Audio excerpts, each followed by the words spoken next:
ওলের ডালনা খেলে কি গলা চুলকানোর ভয়ে হাত কেঁপে ওঠে? আর এই মশা সঠিক রেসিপিতে বানালে গলা তো চুলকবেই না, বরং মাছ মাংসের স্বাদও ভুলে যাবেন। আজকে দেখাবো একদম পারফেক্ট ওলের ডালনা। তো চলো পুরো রেসিপিটা দেখে নাও। কি বলো তো, হ্যাঁ এটা ওল, ঠিকই ভেবেছো। আজ এই ওল দিয়েই তোমাদের সঙ্গে শেয়ার করব ওলের ডালনা। বাজার থেকে ঠিক এই সাইজের দুটো ওল নিয়ে এসেছি। তো এটা আমি এখন কেটে সেদ্ধ করতে দেব। তো তোমরা দেখো আমি এটা কিভাবে কেটে সেদ্ধ করি। আমার কিন্তু ওলটা কাটা হয়ে গেছে, আমি ঠিক এইভাবে কেটে এখানে সেদ্ধ করতে বসিয়ে দিয়েছি।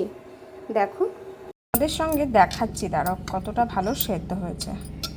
প্রচণ্ড গরম আছে, এই দেখো হাত দিয়ে একদম গলে যাচ্ছে। আলুটাও কিন্তু ঠিক সেইভাবেই সেদ্ধ করে নিয়েছি। এই যে ব্যাস, এখানে কিন্তু ওল আর আলু সেদ্ধ করে নিয়েছি। এবার রান্নার পালা।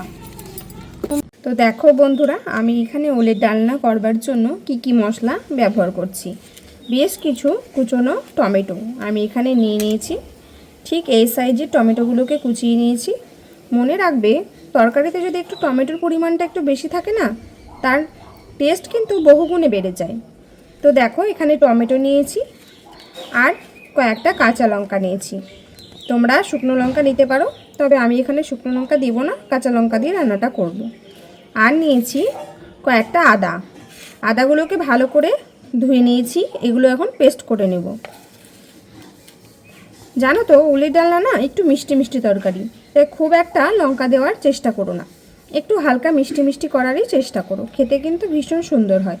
তো চলো এটা আমরা এখন পেস্ট করে নিয়ে আসি। অন্যদিকে দেখো আমি কিন্তু সেদ্ধ করে রাখা ওলগুলো কিন্তু এখানে ভাজতে বসিয়ে দিয়েছি। আর এই দেখো এদিকে আমার মশলাও পেস্ট করতে দিচ্ছি। বললাম তো এখানে বিশেষ কিচ্ছু দিব না, আদা জিরে কাঁচা লঙ্কা, ব্যাস হয়ে গেল আমার এখানে কিন্তু পেস্ট। এবার ফোড়নে দিয়েছি জিরে, তেজপাতা আর একটু হলুদ লবণ দিয়ে জল দিয়ে দিব।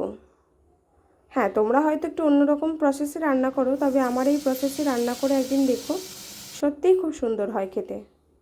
দেখো এখানে জল দিয়ে দিয়েছি, এবার মশলাটা আমি দিয়ে দিচ্ছি। মশলাটাকে দিয়ে একটু ভালো করে নেড়ে চেড়ে কয়েক টুকরো টমেটো দিয়ে দিচ্ছি। যেহেতু টমেটোটা বলেছিলাম বেশি দিয়েছি, তার কারণে পেস্ট করতে আমি বেশ কিছুটা টমেটো দিয়ে দিয়েছি। তা এখানে কয়েক টুকরোই টমেটো দিলাম। তো দেখো আমার এখানে কিন্তু মশলাটা বেশ খানিকক্ষণ কিন্তু সময় নিয়ে আমি কষিয়ে নিয়েছি। কষানোর পর জলটা পুরো শুকিয়ে তেল ছেড়ে দিয়েছে। এবার দেখো ভেজে রাখা ওল আর আলুগুলোকে ভালো করে নাড়াচাড়া করে নিচ্ছি।